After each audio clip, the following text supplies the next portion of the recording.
This is Farney Shamiri. I'm a congressional reporter with the Associated Press, and Kevin McCarthy has announced that he is retiring from Congress at the end of the year. It is a stunning decision that comes after a tumultuous year for the California Republican, who faced an excruciating battle to gain the gavel to become Speaker in January, only to lose it in October after a group of 8 hard-right members ousted him as the first Speaker to ever be removed from the post.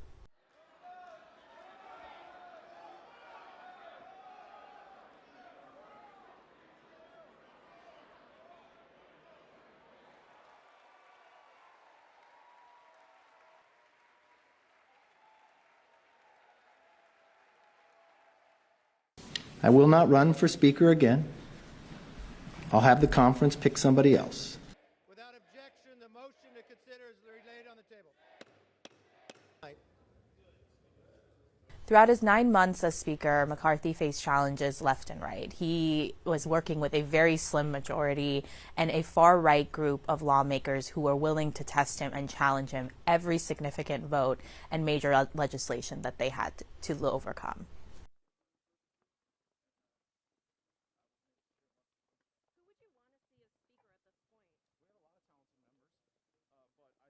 Among McCarthy's accomplishments over his short term as Speaker were raising the debt limit, a negotiation that he had with the White House that resulted in the debt limit being raised until the following year, and funding the government on a short-term basis. That also required Democratic votes and eventually led to the hatred and vitriol that resulted in his ouster.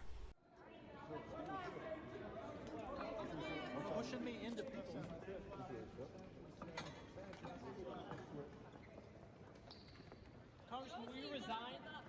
Congressman, will you resign? Will you resign? Did you mock Congressman's face? Don't go beyond the ropes. What comes next for the former Speaker is unknown at this time. He made a name for himself as the whip, the majority leader of the House Republican Conference before he became Speaker in January for his political fundraising. He was able to raise loads and loads of money for the conference and win the House back twice in his tenure. So it's likely that he will continue in the political landscape and work to continue to provide money to Republican races across the country.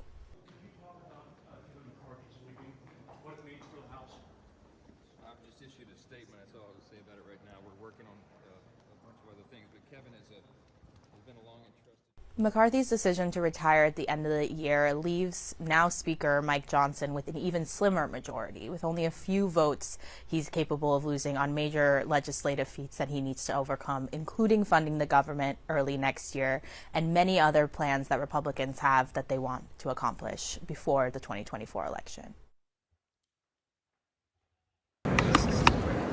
Mr. Speaker, could you talk about Kevin McCarthy's leaving and what it means for the House? I've just issued a statement. That's all I would say about it right now. We're working on a bunch of other things, but Kevin has been a long and trusted friend, and we commend his long service and sacrifices for the House, and we wish him well in the next endeavor. I'm sad to see him go. Are you concerned about the loss of a vote in the National past tense, including the Bowman censure tonight? It is time to pursue my passion in a new arena. While I'll be departing the House at the end of this year, I will never, ever give up fighting for this country that I love so much. To all those who have supported me through the years, especially our constituents, thank you from the bottom of my heart. We did our part. And when the stakes were the highest, we rose to the challenge. We were willing to risk it all, no matter the odds, no matter the personal cost. Simply put, we did the right thing. Thank you, God bless you, and God bless America. And the nays are 209, with 6 answering present. The resolution adopted. Without objection, the motion to consider is laid on the table. 521, the House has resolved that the House of Representatives censures Adam Schiff, representative of the 30th Congressional District of California.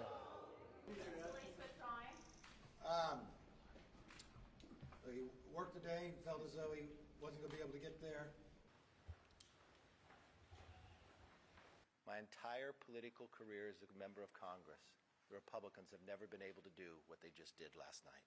Much of the conversation and the rhetoric. A little later today, we'll vote on a stopgap to keep government open and secure our border.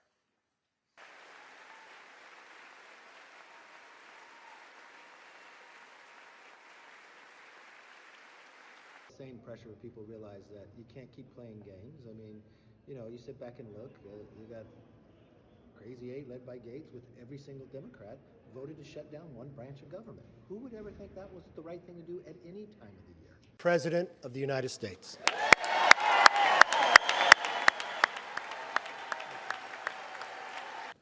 You know, I start tonight by congratulating the 118th Congress and the new Speaker of the House, Kevin McCarthy.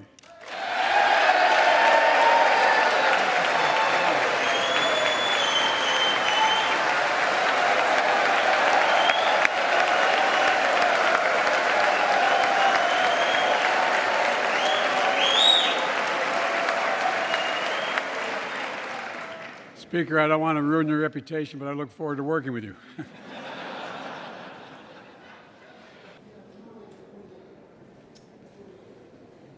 Welcome back, everyone. That's why today I am directing our House committee to open a formal impeachment inquiry into President Joe Biden.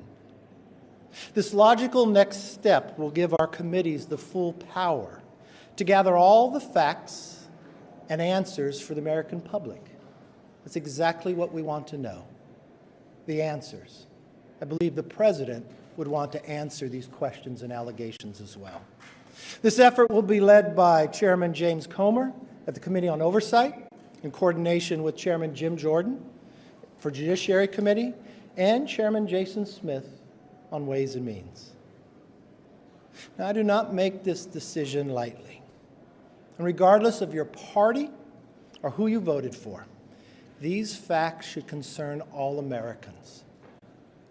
The American people deserve to know that the public offices are not for sale, and that the federal government is not being used to cover up the actions of a politically associated family. Now, I would encourage the President and his team to fully cooperate with this investigation in the interests of transparency. We are committed to getting the answers for the American public. Nothing more, nothing less. We will go wherever the evidence takes us. Thank you. I'm waiting for your very positive responses, people. We got everybody? Just moments ago on the House floor, we passed by overwhelming numbers the ability to keep government open for the next 6 weeks. We've got to understand why we are here. The Senate has produced not one appropriation bill through the floor. The House, more than 70% of discretionary spending has now passed. I do not believe our troops need to be punished for us not getting the work done. So I ask Congress, we'll stay in session the next 2 weeks, continue to work to get this done.